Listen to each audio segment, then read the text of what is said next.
Baik teman-teman, di video kali ini saya akan mencoba install OpenWRT di mini PC ya, atau x86. Nah, di sini saya akan menggunakan firmware Helmi WRT ya, atau Helmi WRT OS. Nah, di sini eh, di blognya ya, di blog helmiao.com. Jadi pilih bagian yang for x86. Ini untuk laptop atau PC ya. Nah, di sini saya akan menggunakan yang ext4 yang legacy, teman-teman. Yang ini ya. Oke, dan di sini udah saya download untuk filenya ya. Nah, di sini udah saya download ext4 yang combine. Nah, tapi di sini ada 3 buah file yang sudah saya download. Dan di sini untuk updatean yang bulan Agustus, ini bulan November, dan ini bulan Desember. Nah, di sini sudah saya coba untuk firmware yang updatean bulan 12 atau Desember ini nggak bisa digunain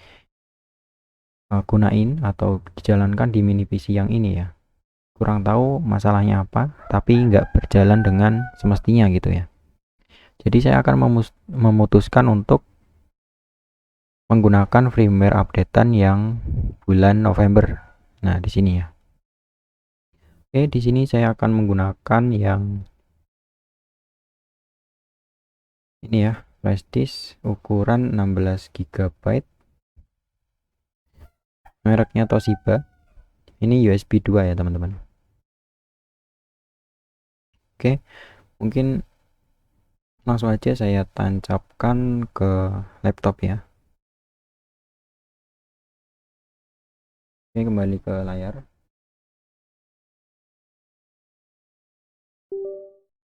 Nah, di sini udah terdeteksi untuk ya. Nah, di sini udah terdeteksi untuk firmware flash disk tadi ya. Oke, sekarang di sini akan saya gunakan aplikasi Rufus untuk burning OpenWRT ke flash disknya. Oke, jalankan administrator. Nah, di sini untuk perangkatnya, device-nya pastikan ke flash disknya ya. Jangan sampai pilih ke hard disk atau penyimpanan sistem operasi Windows-nya. Oke, sudah dipastikan ke flash disk 16 GB, dan di sini kita pilih untuk ISO-nya. Ini nggak perlu diekstrak, nggak apa-apa ya. Jadi di sini akan saya gunakan Helmi WRT yang OpenWRT 21 versi x8664 ya. Ini 64 bit. Nah, di sini untuk versi ext4 ya. Oke, langsung open aja. Ini yang satu ya, yang bulan September. Bulan November, maaf teman-teman. Jadi bulan November. Di sini langsung aja di oke aja. Nah, di sini sambil menunggu proses burningnya, akan saya review dulu untuk mini PC-nya ya, teman-teman. Oke, nah di sini untuk mini PC-nya seperti ini.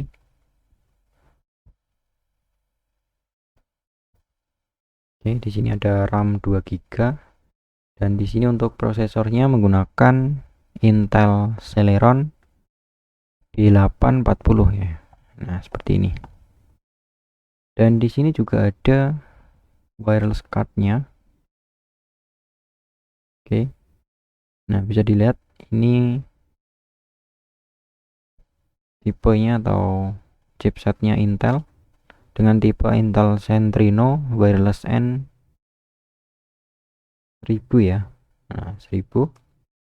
Di sini saya hubungkan ke antena ya. Ini apa ya, konektor apa ya, lupa. Ini ke RPSMA, ke antena 5 dpi gainnya. Nah di sini untuk tombol power ya, tombol on off. Untuk motherboardnya ini kemungkinan ukuran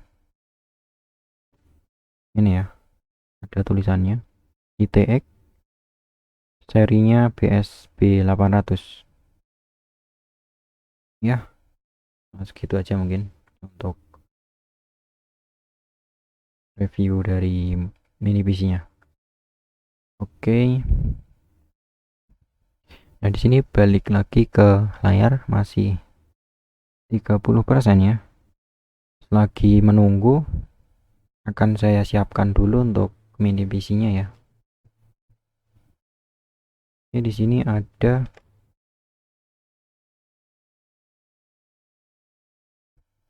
adaptor ya. Di sini menggunakan adaptor 12 volt 5,5 ampere. Oke, ini untuk portnya ya, lupa tadi. Nah di sini dia menggunakan port 12 volt ya, inputnya 12 volt 5 ampere. Kemudian HDMI, VGA 4 buah, USB A 2.0 ya. Ini ada 1 kali gigabit LAN, kemudian audio interface. Nah, udah ya, seperti itu aja. Mungkin input outputnya. Di sini akan saya langsung pasangkan aja ya. Untuk power adaptornya terakhir aja. Jadi di sini akan saya hubungkan ke layar laptop menggunakan video capture ya. Ini nggak kelihatan, menggunakan video capture ke USB hub function ini.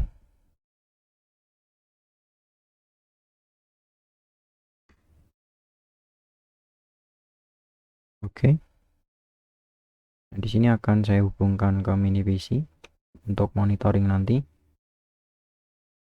Oke, kemudian ini keyboard eksternal buat operasi nanti ke BIOSnya. Di sini akan saya tancapkan ke sini, USB nomor 3 ya. Kemudian langsung aja saya pasangkan LAN ya, kabel LAN ya. Di sini untuk USB hub-nya udah ada LAN-nya juga ya. Jadi USB to LAN plus hub gigabit ya. Nah, di sini sama-sama gigabit. Oke, sama-sama gigabit. Kemungkinan masih bagus untuk kualitas jaringan lokalnya nanti. Nah, di sini untuk flash disknya masih belum selesai ya. Ini masih 70%. Nah, di sini akan saya langsung pasangkan adaptornya.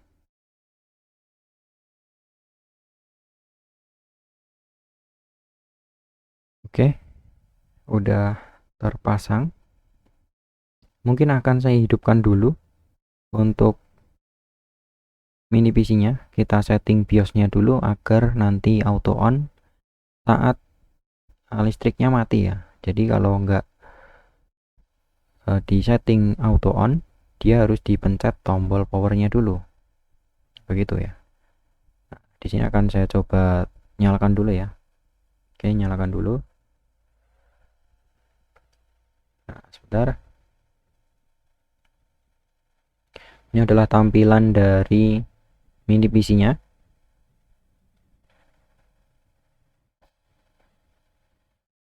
Oke, sebentar, mungkin enggak terkoneksi ya. Akan saya copot dulu.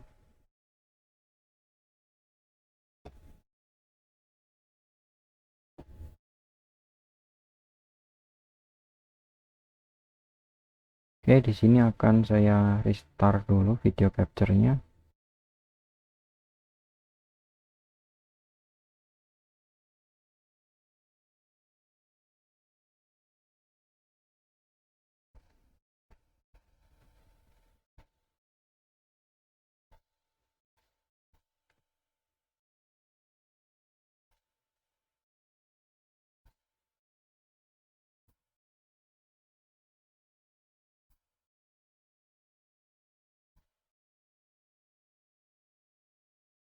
Nah, baik, udah nampil ya untuk mini PC untuk BIOS-nya. Nah, di sini juga udah hampir selesai untuk proses burningnya udah hampir selesai, teman-teman. Di sini akan saya setting dulu untuk BIOS agar auto on ya. Nah, di sini saya simulasikan dulu untuk ketika powernya dicabut ataupun mati listrik ya. Mati listrik ya. Oke, ini mati. Kemudian saya colokkan lagi ya untuk adaptornya. Nah, jadi dia nggak akan otomatis on dulu, otomatis on langsung gitu ya. Jadi harus ditekan tombol power, dia baru bisa menyala gitu. Nah, jadi kita harus menyetingnya agar mini PC ini bisa otomatis on ya. Di sini akan saya gerakkan menggunakan keyboard eksternal tadi. Jadi keyboard eksternal. Di sini ke bagian SI control, kemudian di bagian power management control. Nah, di sini restore AC power loss kita aktifkan. Oke. On ya. Nah, kemudian langsung aja di save aja ya. Save and exit. Oke. Setelah ini dia akan restart.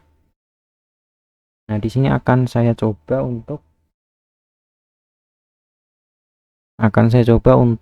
mengetesnya. Jadi akan saya cabut powernya. Oke, power tercabut. Kemudian akan saya colokkan. Nah, dia langsung nyala ya. Bisa dilihat dia langsung menyala untuk mini PC-nya. Jadi ketika mati lampu atau mati listrik, nggak perlu lagi ditekan tombol untuk menyalakannya gitu. Kan nggak lucu ya kalau harus menyalakan setiap mati listriknya, kecuali ada backup power atau UPS-nya seperti itu. Nah, di sini akan saya cabut aja. Oke. Nah, di sini udah selesai ya untuk apa namanya? Device-nya.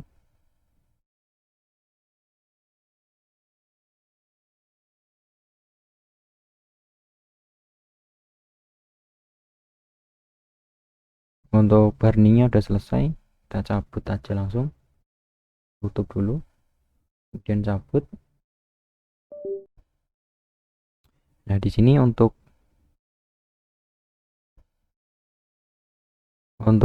flash disknya akan saya colok ke bagian USB pertama ya, USB 0-nya. Ini di sini untuk biar enggak ini ya tersenggol ya, jadi saya colokkan semuanya dulu. Nah, kemudian langsung aja akan saya colokkan untuk powernya.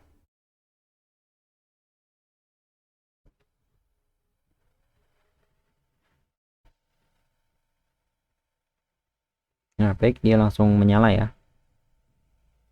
Nah, di situ juga langsung booting ke flash disk. Karena apa? Karena di situ nggak ada penyimpanan lain selain flash disknya gitu ya. Jika ada penyimpanan lain harus disetting priority-nya ya. Oke, di sini untuk bootingnya udah jalan. Untuk di Windows akan saya matikan untuk WiFi-nya. Nah, WiFi mati. Di sini akan saya coba cek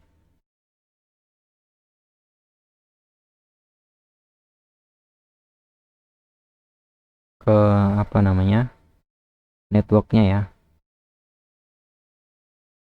Nah, di situ udah terdapat Ethernet.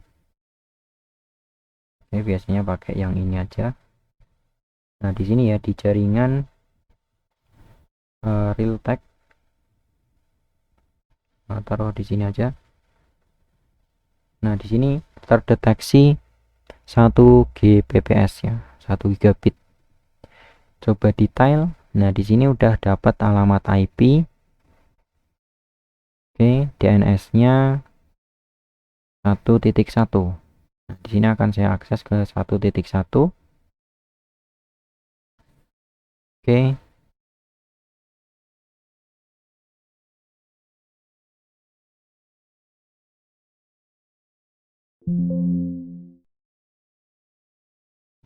Dan langsung aja di tab baru ya. Akses ke 1.1.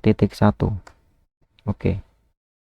Nah, di sini untuk passwordnya bisa dicek di websitenya ya.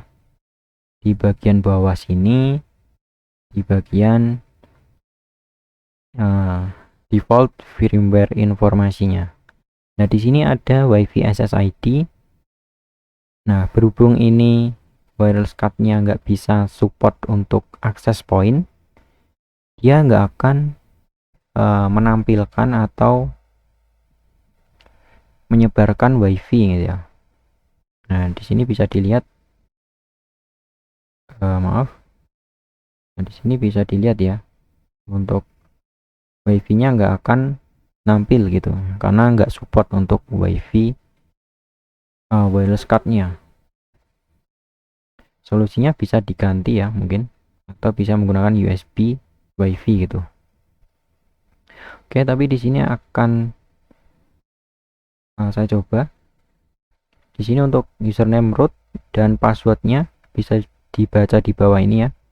Ini untuk password lama di sini dan juga password baru di sini. Langsung aja di sini masukkan password yang lama ya. Ini karena untuk firmware updatean yang November ya, bulan 11 tanggal 22 2022. Oke, seperti ini untuk dari mini PC ini ya. Kita coba lihat di sini untuk arsitektur menggunakan Intel Celeron CPU B840 1,90 GHz dual core dual thread ya, 2 thread. Untuk suhunya masih aman seharusnya. Nih, untuk platformnya X8664, ini adalah 64 bit. Jadi untuk CPU atau prosesornya mendukung 64 bit ya. Untuk kernelnya 5.4.224 dan juga untuk local time-nya udah sinkron langsung. Oke, memorinya 2 GB. Kemudian apalagi ETH ya, ETH 0. Di sini terdeteksi 1000 megabit per second ya. Full duplex. Nah, di sini untuk DHCP-nya ini adalah laptop saya ini ya, laptop ini. Nah, kemudian wireless. Nah, di sini wireless ternyata terdeteksi ya, teman-teman. Untuk wireless card-nya di menu network ini terdeteksi wireless. Nah, di sini akan saya coba untuk menyambungkan WiFi dari mini PC ini ke router utama ya, teman-teman. Nah, di sini pertama akan saya remove dulu untuk SSID yang Immortal WRT. Di sini akan saya remove dulu. Oke, kemudian save and apply.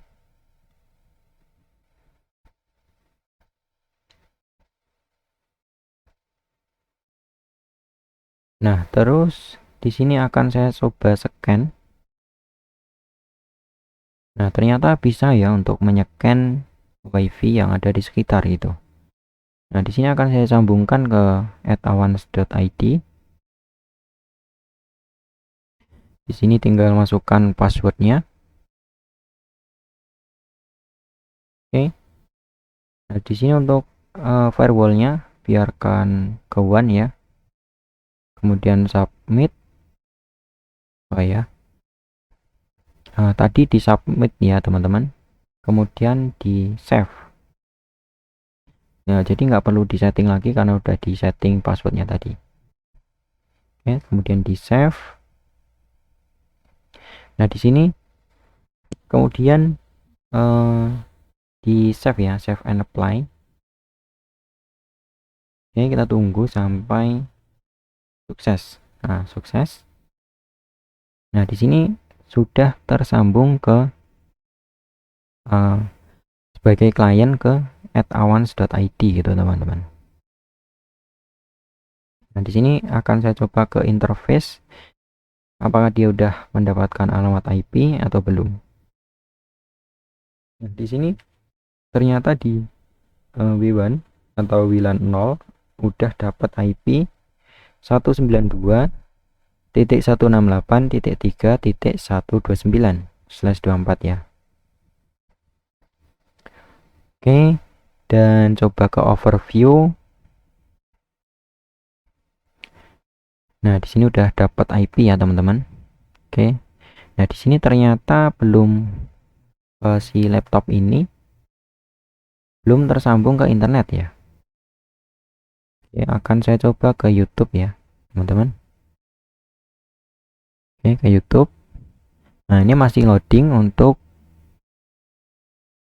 akses internetnya ya. Coba di sini kita lihat, dan ternyata kemungkinan dia mendeteksi ke load balancingnya ya. Jadi di sini akan saya coba matikan dulu untuk aplikasi M13 ya, untuk load balancingnya ini. Ke startup. Nah, di sini akan saya cari M13. Nah, di sini ya untuk M13-nya ini akan saya disable dulu. Disable. Oke. Dan saya stop. Oke. Nah, ternyata di sini langsung berubah ya. Langsung berubah menjadi ada internetnya. Kita coba lihat di sini. Oh iya, coba YouTube ya, teman-teman. Nah, ternyata juga langsung bisa ya untuk loading ke YouTube atau ke internet gitu. Nah, ini bisa dilihat juga ya teman-teman, untuk udah bisa loading gitu ya. Nah, di sini bisa loading dengan baik. Oke. Nah, di sini akan saya coba untuk melihat-lihat fitur yang ada di Helmi WRT OS ini gitu.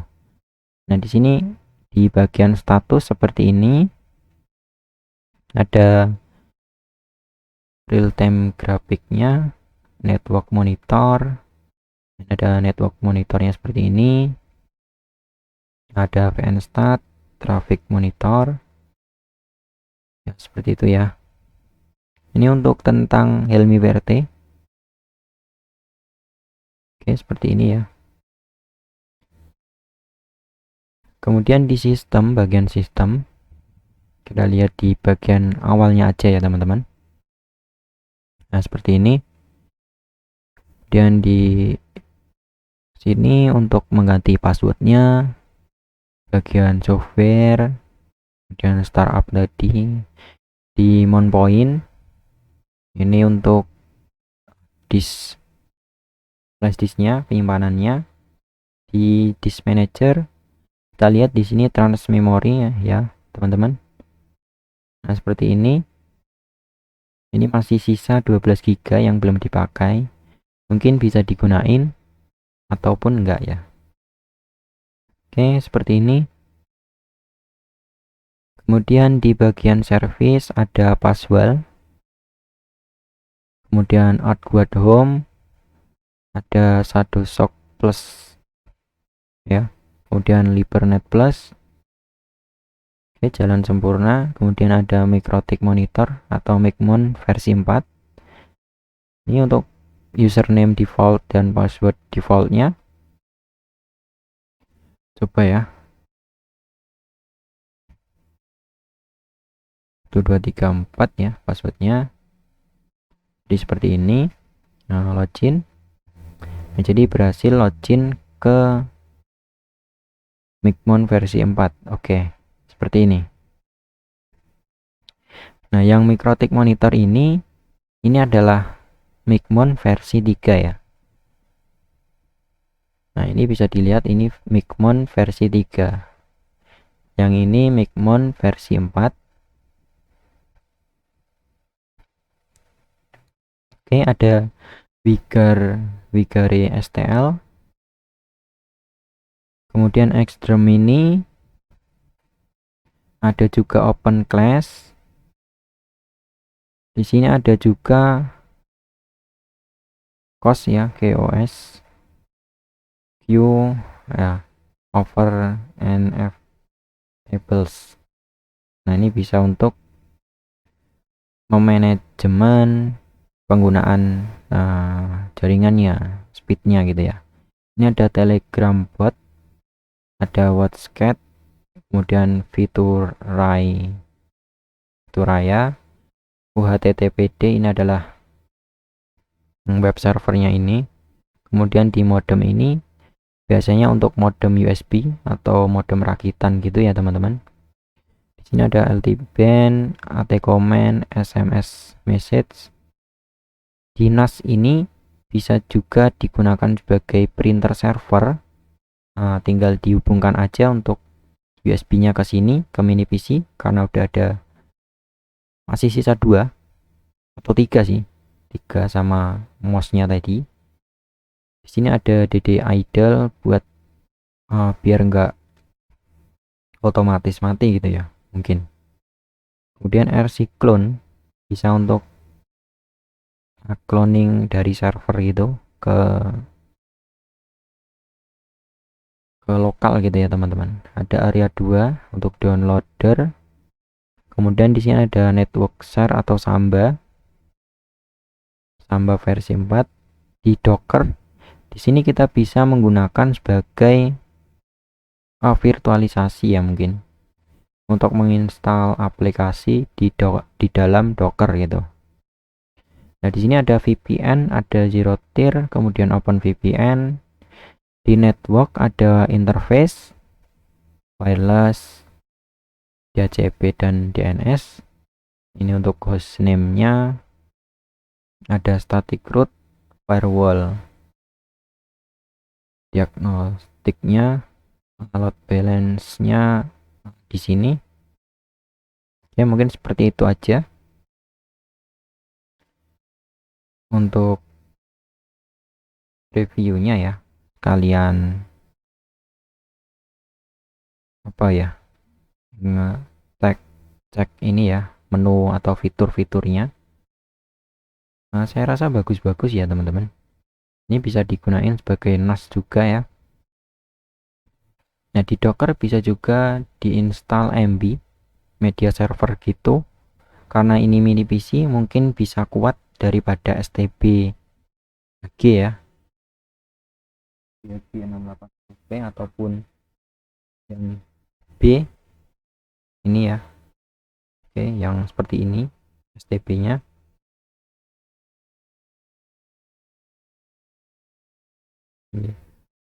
Seperti inilah.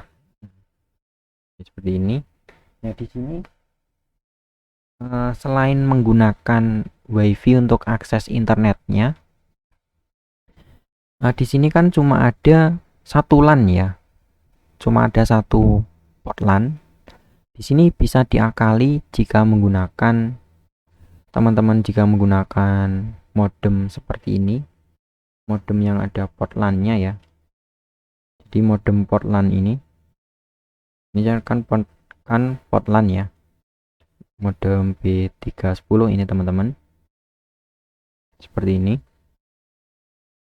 Nah, jadi jika menggunakan seperti ini kan harus ada port LAN ya.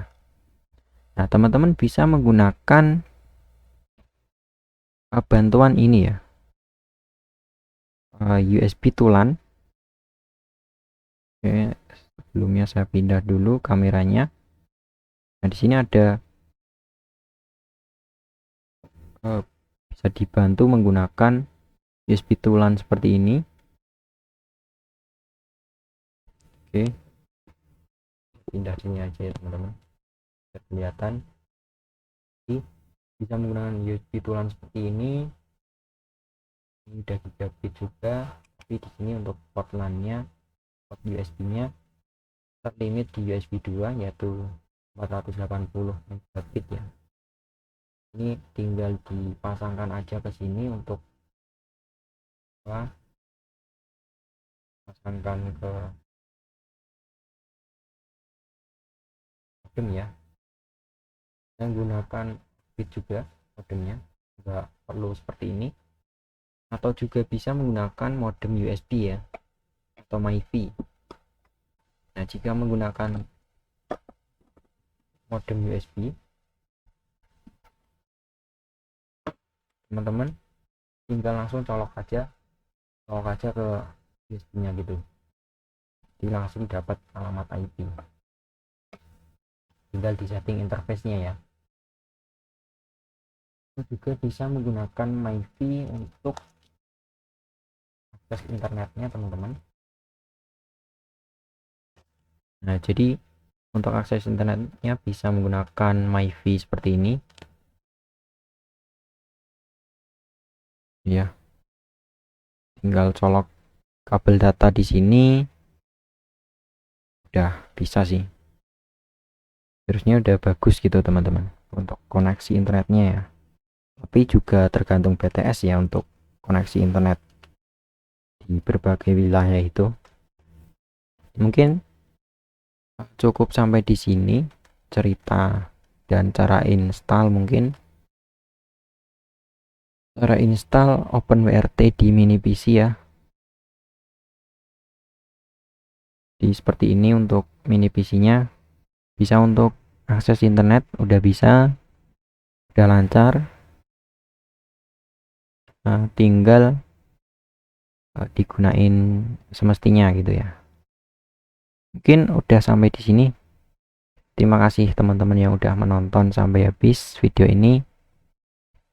Sampai jumpa di video selanjutnya. Terima kasih.